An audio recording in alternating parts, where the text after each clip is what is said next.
안녕하십니까. YG경제연구소장 차영주입니다. 오늘은 하반기에 상장할 예상 기업인 카카오와 관련된 IPO 기업, BTS 관련 기업 이런 쪽들에 대해서 좀 살펴보도록 하겠습니다. 이전에 제가 SK바이오팜 관련해서 주 SK에 대해서 말씀을 좀 드렸던 것들을 오늘 잠깐 언급을 좀 해드리면서 넘어가도록 하겠습니다. SK의 주가 흐름을 보면 저희가 방송을 시작했을 때만 하더라도 20만 원대 중반에서 움직였었던 게 사실이죠. 하지만 지금은 20만 원대 초반까지 가격이 내려와 있습니다. 차트를 보더라도 이렇게 우하향하는 전형적인 모습들을 나타내고 있다라고 말씀드릴 수 있겠습니다. 그래서 제가 이제 SK에 강조를 좀 드렸던 부분들, 이런 부분들에 대해서 일부 투자자분들께서는 조금 손실을 보고 있다 이런 댓글들 저도 참조를 하고 있는데요. SK에 대한 제가 추천을 드렸던 이유는 가치에 대한 부분들을 말씀을 드렸던 거죠. SK바이오팜이 상장된다라면 대략 한 10조 정도의 자산 가치, SK텔레콤에 대한 부분들, 이런 것들에 대한 자회사들에 대한 가치를 감안하게 된다라면 30조가 넘어설 시총이 된다. 현재 지금 SK의 시총이 얼마인지를 한번 살펴보도록 하겠습니다. SK 시총은 현재 지금 약 15조밖에 되지 않습니다. 따라서 SK텔레콤 가치보다도 현재 적은 이러한 지분 가치를 나타내고 있죠. 이러한 시총들을 바탕으로 보면 본질 가치 대비해서 저평가됐다라는 제 생각은 여전히 같습니다. 하지만 여러분들이 투자를 하는 데 있어서 투자 포트폴리오와 투자 기간이 상이할 수 있다는 점 참조하시기 바라겠고요. 제가 방송에서도 언급을 드렸다시피 차트가 무너진다고 해서 불안하실 필요는 없다. 저는 그렇게 보고 있습니다. 물론 주가라는 게 계속해서 우상향하면 좋겠죠. 하지만 우하향하는 경우에도 결국 주가는 본질 가치를 따라간다라는 그러한 믿음, 이 믿음에는 변함이 없다라는 점을 말씀드리면서 SK에 대한 말씀을 드리도록 하겠습니다. 오늘 여러분들과 살펴보고자 하는 것은 하반기 IPO 기업에 대한 리포트를 통해서 살펴보도록 하겠습니다. 흥국증권에서 나온 월간 IPO라는 그러한 리포트인데요. 이 리포트를 보게 되면 우리가 이제 하반기에 공모에 대한 얘기들을 현재 지금 여러 가지 나오는 부분들을 얘기를 할 수 있습니다. 상반기 때는 공모가 그렇게 흥행을 못했었던 그런 상황입니다만 SK바이오팜을 필두로 해서 공모 시장에 대한 변화가 생겼죠. SK바이오팜이 나름대로 성공적으로 IPO 시장에 진입을 한 이후에 우리가 지금 생각을 하고 있는 아주 큰 회사가 있죠. 빅히트 엔터테인먼트, BTS와 관련된 회사고요. 카카오 게임즈 등 이러한 대여급 회사들이 IPO를 기다리고 있다. 이렇게 좀 말씀드릴 수 있겠습니다. 빅히트 엔터가 대략 3조에서 5조 원, 카카오 게임즈가 1.5조 원, 나머지 바이오 회사들이 대여급으로 되고 있고 그 외에 미들급이라든지 여러 가지 핫한 이런 쪽들에 대한 내용들도 있습니다.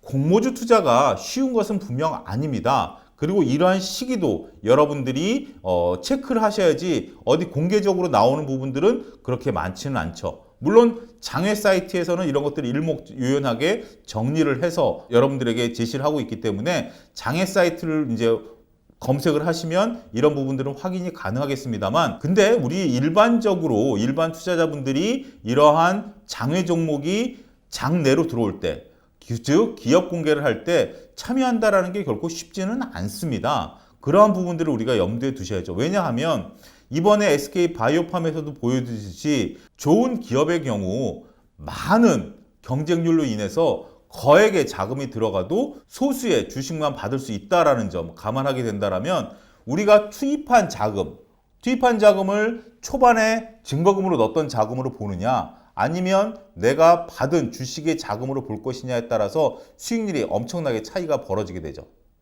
단 한 주를 받더라도 그게 성공하게 되면 200%, 300% 수익이 날 수도 있습니다만 그 한 주를 받기 위해서 들어갔던 청약 증거금 같은 경우 우리 일반 개인 투자자들이 마련하기에는 결코 쉽지 않은 부분들이죠.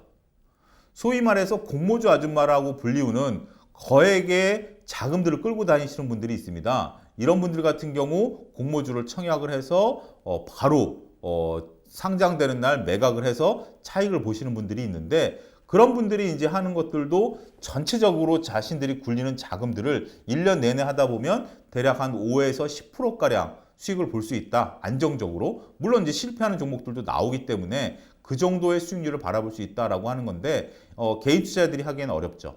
그러면 개인 투자자들이 할 수 있는 방법은 두 가지입니다. 하나는 상장이 이렇게 예상이 되어 있는 것들을 상장 이전에 장외 사이트에서 구입을 하는 경우도 있죠. 그런 경우도 여러분들 심심치 않게 요즘은 일어날 수 있습니다. 하지만 장외 사이트에서 이런 것들을 살 때는 여러 가지 불리한 조건들이 있습니다. 여러분들이 장외 사이트를 들어갔을 때 호가라는 게 나오는데 이게 HTS 상의 호가와는 의미가 다르다는 거죠.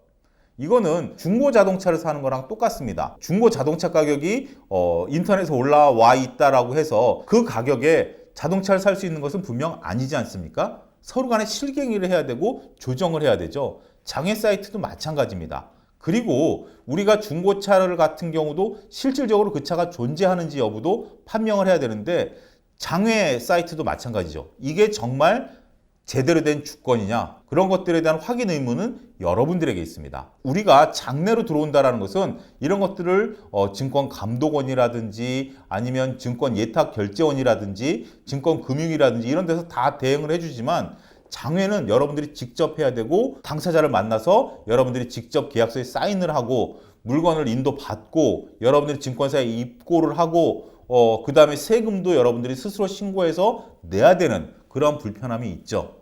이러한 거래 비용도 여러분들이 지금 IPO 이전에 주식을 선입점한다 하더라도 공모가가 어떻게 결정될지는 모른다는 거죠. 장외 이전에 10,000원에 거래됐던 것들이 공모가가 10,000원에 형성된다라고 보기 어렵습니다. 왜냐하면 장외에서 거래될 때는 희소가치 그리고 거래량의 감소 때문에 가격이 다소 부풀어 있는 게 사실이거든요. 따라서 오히려 공모가가 더 낮을 수도 있습니다. 그러한 부분들을 감안해서 장외에 대한 투자는 쉬운 분야가 아니다라는 거죠. 그렇다면 어떻게 해야 되느냐? 장외에서 사는 것도 어렵고 공모를 하자니 돈은 없고 그러면 여러분들이 주로 투자를 하는 것이 상장된 이후에 따라서 하는 거죠. 그렇다면 SK바이오팜의 예를 한번 다시 들어드리도록 하겠습니다. SK바이오팜의 현재 주가 수준을 보면 나름대로 좋은 주가 흐름을 우리가 확인할 수가 있습니다. 이게 무슨 얘기인고 하니 일단 12만 7천 원에 시작을 했죠. 26만 9,500원까지 장중에 터치를 한 이후에 현재 주가는 조정을 받고 있는 상황이죠. 이게 왜 그럴까요? 여러 가지 이유가 있을 수 있습니다만 SK바이오팜의 생산 제품인 뇌전증 치료제보다 현재 시총이 높다라는 게 첫 번째 이유일 테고요. 두 번째는 끊임없이 공모 이후에 약 1,000여만 주에 대한 보호예수 없는 물량들이 매물화되고 있다는 거죠. 보호예수라는 게 무엇이죠? 다양한 용어들이 나옵니다. 우리가 이런 것들을 투자할 때는. 그래서 여러분들이 이런 공부가 필요한데요. 보호예수라고 한다면 SK바이오팜이 상장되기 이전에 주식을 받은 사람들이 분명히 있겠죠. 앞서 언급드렸다시피 상장 이전에 장외에서 주식을 샀다라든지 아니면 기업에 근무하는 분들이 주식을 받았다라든지 하는 거죠. 이런 분들이 주식이 상장된과 동시에 팔게 되면 큰 이득을 볼 수 있는데 그러면 공모 때 산 사람들은 그 물량 때문에 오히려 피해를 볼 수 있지 않습니까? 따라서 상장되기 이전에 주식을 갖고 있는 사람들이 일정 기간 동안 주식을 팔 수 없도록 열쇠를 걸어놓은 거죠. 이걸 보호예수라고 합니다. 지금 우리 사주 같은 경우 약 20%의 물량들을 갖고 있는데 우리 사주 같은 경우 1년 동안 보호예수가 걸려 있어요. 1년 동안 우리 사주를 받았음에도 불구하고 행사를 못하는 게 법으로 그렇게 정해져 있습니다. 그래서 뉴스에 보면 그 법을 피할 수 있는 방법은 몇 가지가 있습니다. 집을 산다라든지 결혼을 한다라든지 퇴사를 한다라든지 이런 경우가 있는데 그래서 퇴사를 신청한 사람이 대략 20명 가까이 있다. 이런 거죠. 퇴사와 동시에 주식을 팔 수가 있으니까. 그런 얘기다. 그런 뉘앙스로 여러분들이 이해를 하시면 됩니다. 그리고 통상 기관 투자자들이 가져간 보호예수는 약 한 달 정도 락을 걸어 놓습니다. 보호예수를 걸어 놓습니다. 그렇기 때문에 보통 상장되고 나서 전형적인 모습들은 어떤 모습들이죠? 상장과 동시에 급등했다가 다시 보호예수 물량 때문에 하락을 했다가 한 달 이후에 재차 상승한다. 여러분들이 매수할 시점은 바로 그 시점이다라는 거죠. SK바이오팜 지금 서둘러 사실 필요는 없습니다. SK바이오팜 좀 더 조정을 받을 가능성이 있을 수도 있기 때문에 조정 이후에 재차 상승할 때 따라서 하는 게 좋은 전략이지 이것을 처음 상장과 동시에 사는 것이 제가 볼 때는 가장 좋지 않은 방법일 수도 있다. 이런 부분들을 여러분들이 염두에 두셔야 된다고 말씀드리도록 하겠습니다.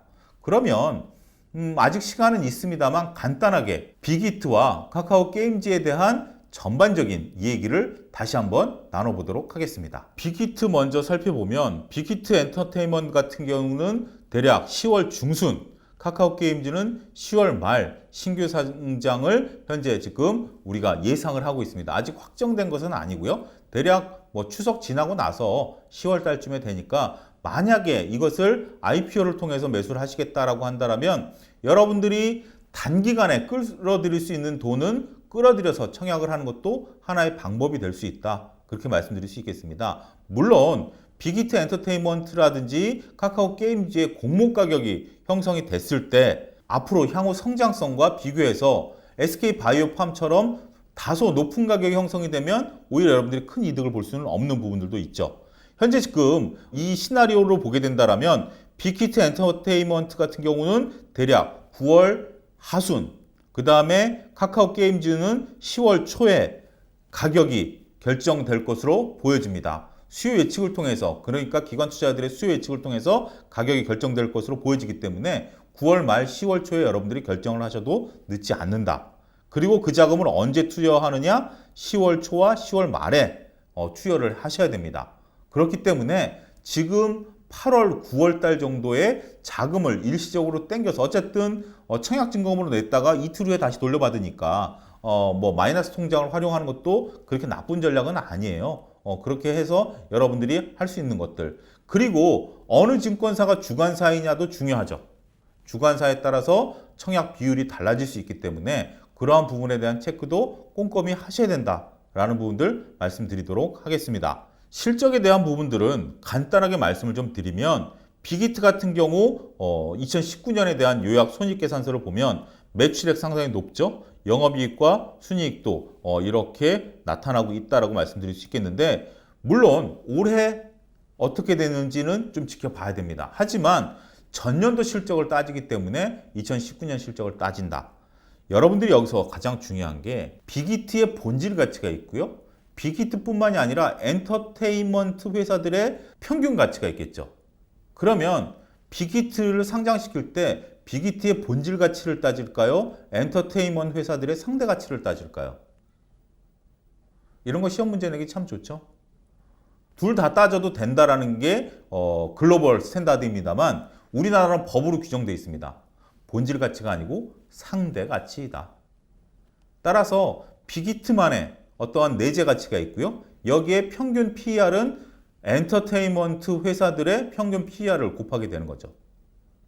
그게 상대 가치를 따지는 방식이다 라고 여러분들이 이해를 하시면 됩니다. 그러면 여러분들이 제약바이오를 보고 있는데 제약바이오 기업들의 IPO가 늘어난다. 여러분들이 보고 있는데 게임주들의 IPO가 늘어난다. 그러면 그 회사들이 왜 그때 가서 그걸 상장을 할까요? 그것은 그 업종의 매출과 영업이익이 좋을 때거든요. 전반적으로 다 좋습니다. 따라서 비상장 회사 같은 경우도 상장할 수 있는 재무적인 여건을 통과했고 다른 기업들도 기업의 운영이 좋다 보니까 가격이 높아지면 PR이 높아지죠. 그럼 상대 가치가 높아지니까 높은 공모 가격을 받게 되죠. 공모 가격이 높아지면 어떻게 생기죠? 자본금은 변하지 않아요. 자본 잉여금이 늘어납니다. 여기 이해하시나요? 5,000원짜리 액면가의 주식이 10,000원에 상장을 한다라고 한다면 5,000원은 자본금이고요. 거기에 플러스되는 5,000원은 자본 잉여금이 돼요. 그만큼 자본은 커지게 된다는 거죠. 역으로 이렇게 IPO가 늘어날 때는 그 업종에 대해서 공매도를 쳐라라고 일부 투자의 대가들이 이야기도 합니다. 이게 바로 우리가 IPO와 시장과의 메커니즘을 여러분들이 이해하시는 게 필요하다. 자, 정리하도록 하겠습니다. 오늘 우리가 아직까지는 빅히트 엔터라든지 카카오 게임즈, 물론 그때 가서 저희가 이 방송을 통해서 제가 하든지 아니면 다른 분이 하시든지 분명히 얘기를 할 겁니다. 그때 여러분들이 지금에 말씀드린 일정에 맞춰서 자금 계획을 세우셔서 투자하시는 것도 좋다라고 말씀을 좀 드리겠는데 그 외에 제가 말씀드렸던 다양한 팁들, 공모 이전에 사는 방법이라든지 공모할 때 사는 방법이라든지 공모 이후에 한 달여 동안 주가가 움직이는 것들, 그리고 이런 것들은 본질 가치를 따지는 게 아니라 상대 가치를 따진다라는 것들, 이런 것들을 여러분들이 잘 알고 계신다라면 IPO 기업에 투자하는 새로운 눈을 뜨게 되실 수 있지 않을까, 그렇게 말씀을 드리도록 하겠습니다. 자, 오늘 방송은 여기서 마치도록 하겠습니다. 감사합니다.